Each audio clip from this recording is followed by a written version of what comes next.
Hi, hello. Welcome to the episode of Isaiah's Newsstand. It's your host, Isaiah Edwards. The date is November the 11th, 2024. Hopefully, this episode finds you well, in good spirits, and high hopes. As for me, I'm doing pretty good. Let's see. Work was definitely it's peak. It's peak, y'all. I feel like we are officially hitting it. The skids are definitely hitting the floor.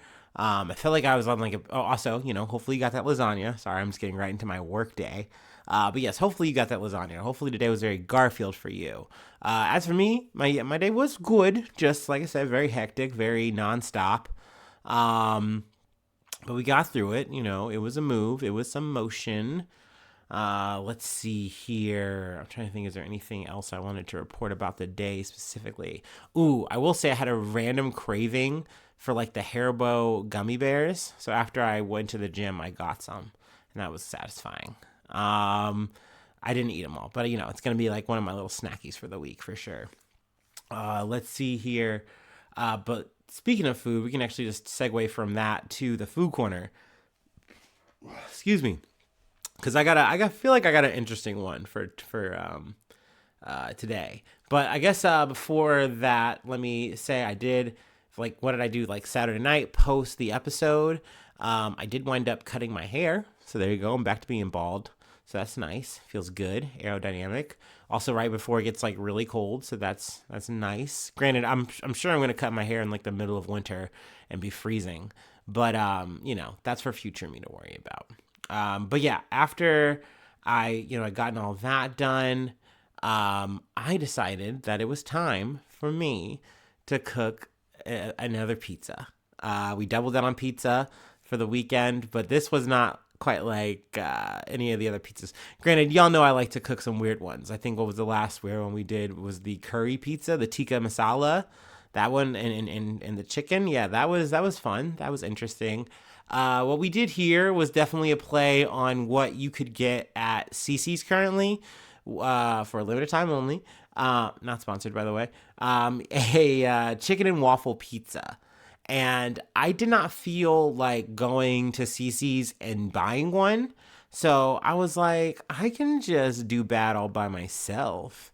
And I went ahead and bought some ingredients and tried to make it. I will say definitely some differences off the top. I don't know what CC's uses for their sauce base. I was very curious about that. I actually still might go to CC's and find out at some point if I get the chance. But I chose to use, and really I just kind of found what I found at the store. A chicken gravy. I guess I kind of lucked out with it being around Thanksgiving because they had like all kinds of like gravy available, and I was like, okay, cool. I'll just go ahead and pick one of these. I was worried though because it was going to be like too thin. At least I thought, just kind of like looking at it, but it really had a good enough kind of viscosity. Let's say viscosity. I wanted to say goop. I'm not going to lie to you, but it had the right kind of thickness, or at least enough of a thickness that I could really work with when I started using it. So I was like, all right, perfect. So that was one difference potentially because I used chicken gravy. Another difference would probably be that I added fries. So I took some fries and kind of just like chopped some up and put it alongside it. Because for me, y'all know my usual chicken and waffle order. I'm gonna have chicken, waffles, and a fry. I mean, in a perfect world, it'd be a hash brown, but fries they do the trick. So I was like, yeah, let's just go ahead and do that. We got room. So I made that happen with some mozzarella cheese, and it really came together. It was heat. I really enjoyed it. Oh, also, I put some syrup on top of it, of course. It had to have the syrup, can't do without that. But yeah, no, it was a vibe. It was yummy. I would definitely do it again, though I will say it I don't want to say it was like a monstrosity or anything, but it was definitely a sloppy one. Kind of like the chicken tikka. It was a bit like, oh, you just would have like pieces of chicken just kind of rolling off, stuff like that. But yeah, no, it was fun to cook that up. Even though, like I said, I know yesterday was just a long day, but overall, definitely worth it. Definitely enjoyed it. I will say too, just kind of talking about weight. I definitely went right back up to like two. I think I'm at 239 right now, but I know I'm definitely probably right around 240. The cycle it continues, but that's on me. I know that this is part of the reason why I work out the way I do, so that way I can eat the way that I want and not really see too much craziness on the scale that makes me feel like bad. At least that's kind of the reason for the season for me, especially with Thanksgiving coming up. Are y'all excited? I'm excited. I don't know if y'all celebrate or not, but even if you don't celebrate, I highly advise doing a Friendsgiving. It's so fun. It's so worth it if you can get some friends together and just do like a potluck style situation. You know what I mean? This is, I guess, more to my international listeners or what have you. I don't know. Thanksgiving can be kind of boring. It can just be like, oh, we're just sitting around. And I mean, usually you're with your family and stuff like that. Not that that's boring or bad, but like, you usually might think like, oh, I could be anywhere else doing whatever. But like, it is nice to sit around eating some nice food. And hopefully, all the stuff that gets made is something yummy, right? Like, I know a lot of people don't like turkey, but I've definitely seen families that just switch out the turkey and they just do something else. It's not crazy to do. You know what I mean? It's not like a faux pas. No one's going to break into your home and be like, oh, this is an illegal Thanksgiving. Like, no, you could do a brisket if you'd like. But yeah, I definitely love a deep fried turkey. That's always fun. But honestly, another thing, maybe this is a hot take. Turkey can be good. It's all on the people who are cooking it. It's all in the execution. I don't know. I feel like that's might be a hot take to some people. But yeah, if you got a dry bird, that's a you problem. But anyway, let's go ahead and do our startup and let's get into some news. I don't know why. You know me. If I'm talking about food, I could just talk forever.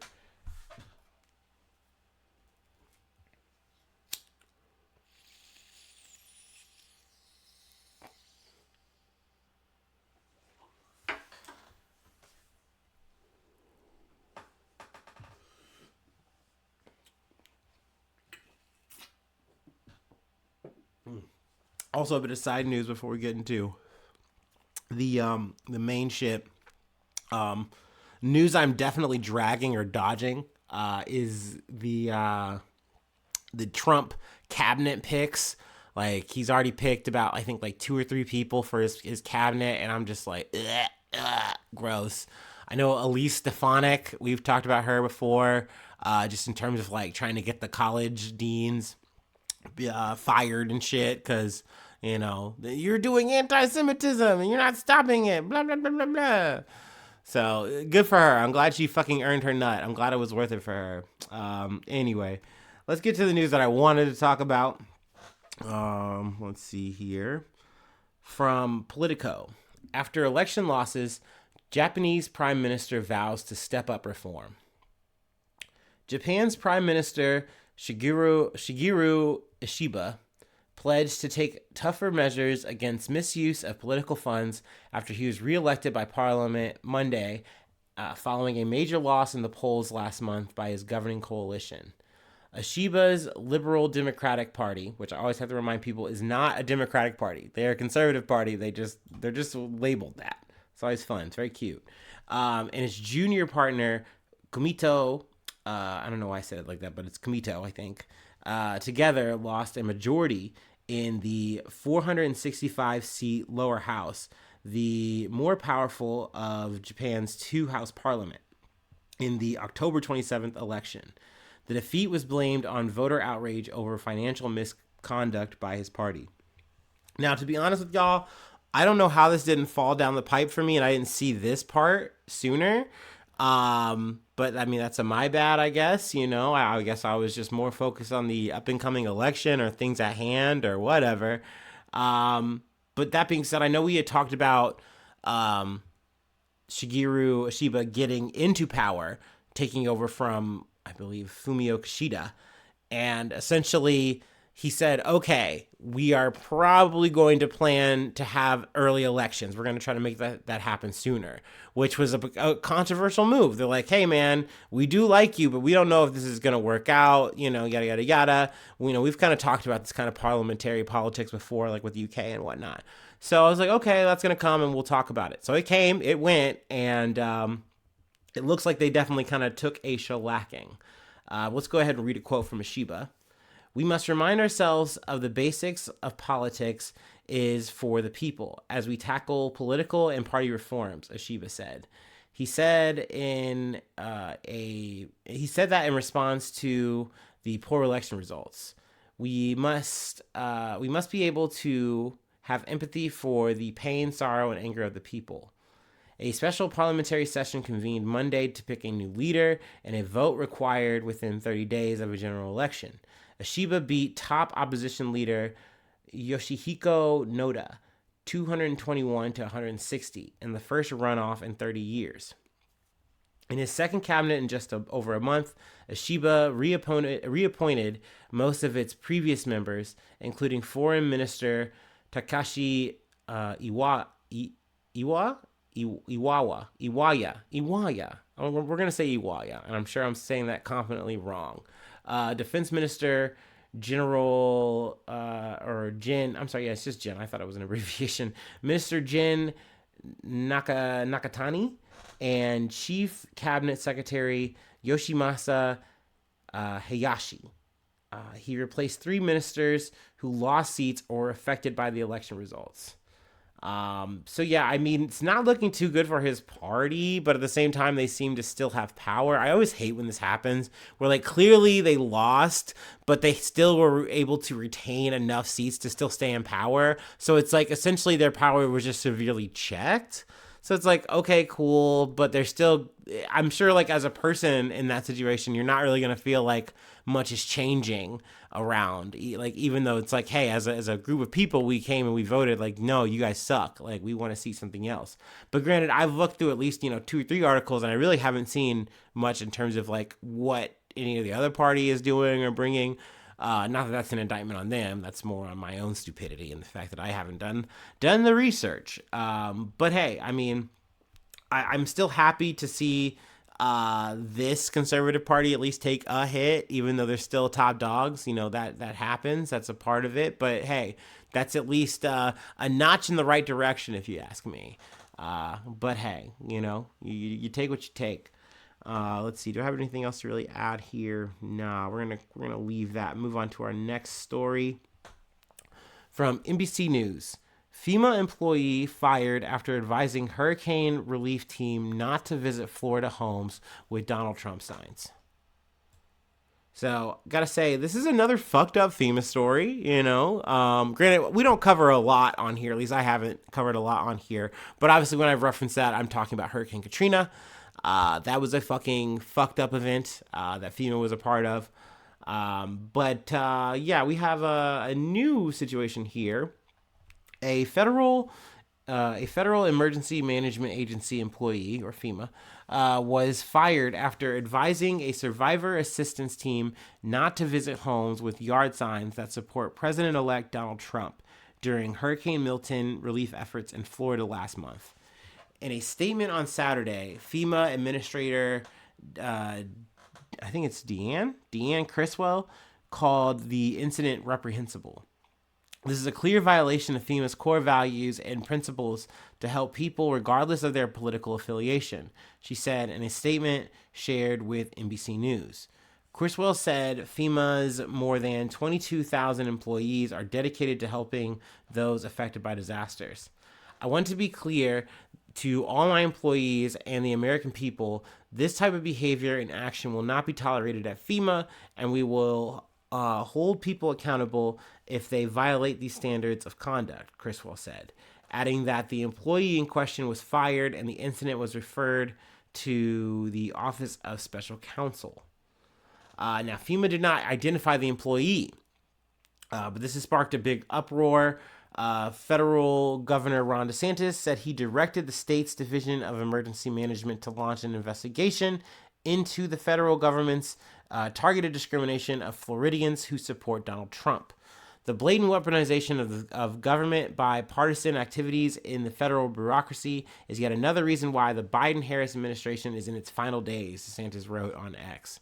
What a good knife to just put in along the way. And this is why I'm telling y'all, he's not done with the politics, by the way. I mean, at the end of the day, Donald Trump has to eventually stop being in power. He has to stop, okay? Like, he's going to die, whatever.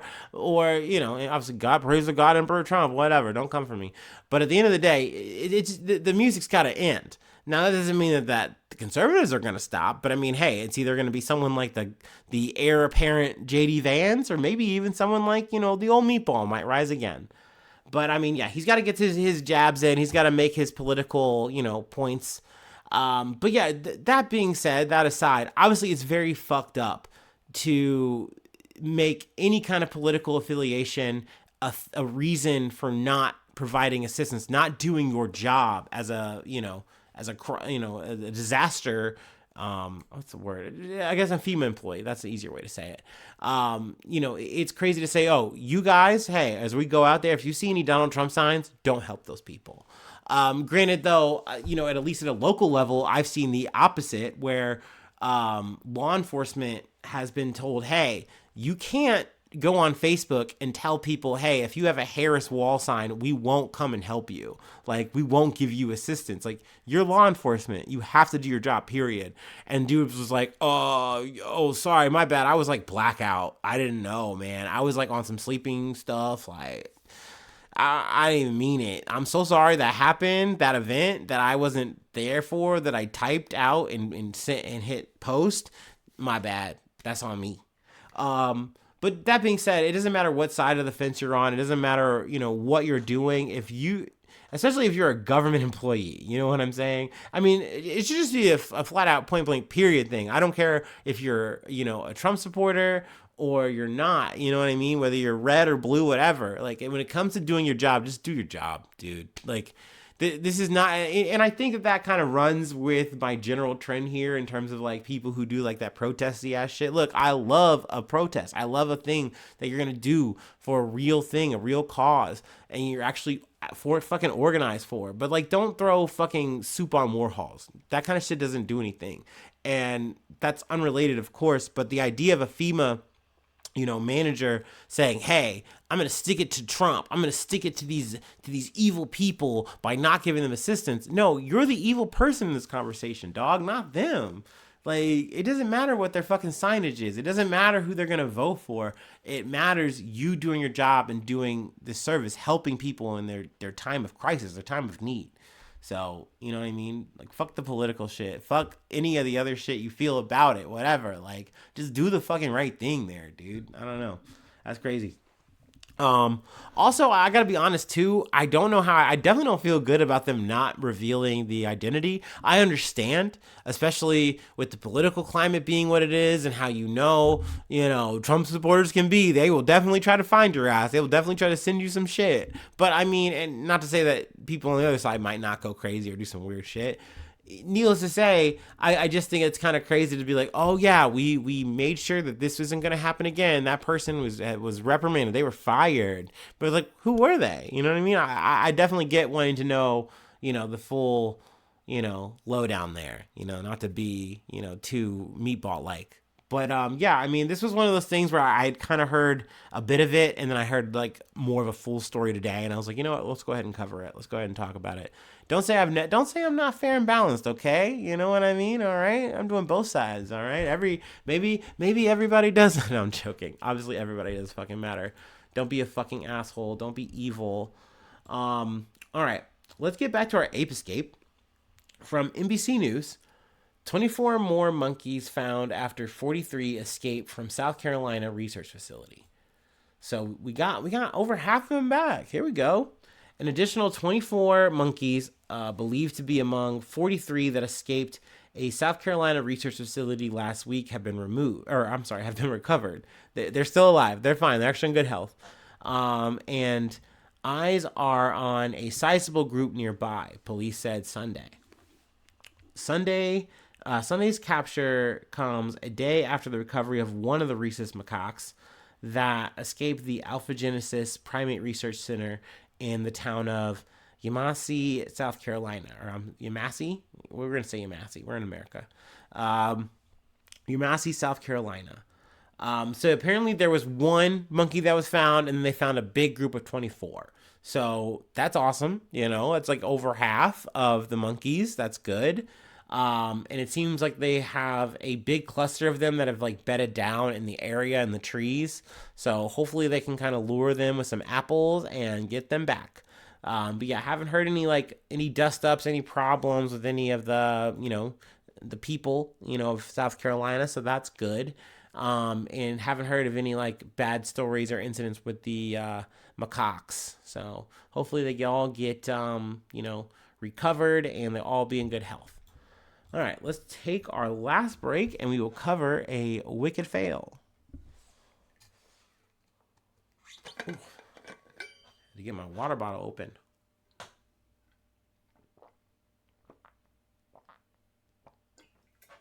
Oh boy.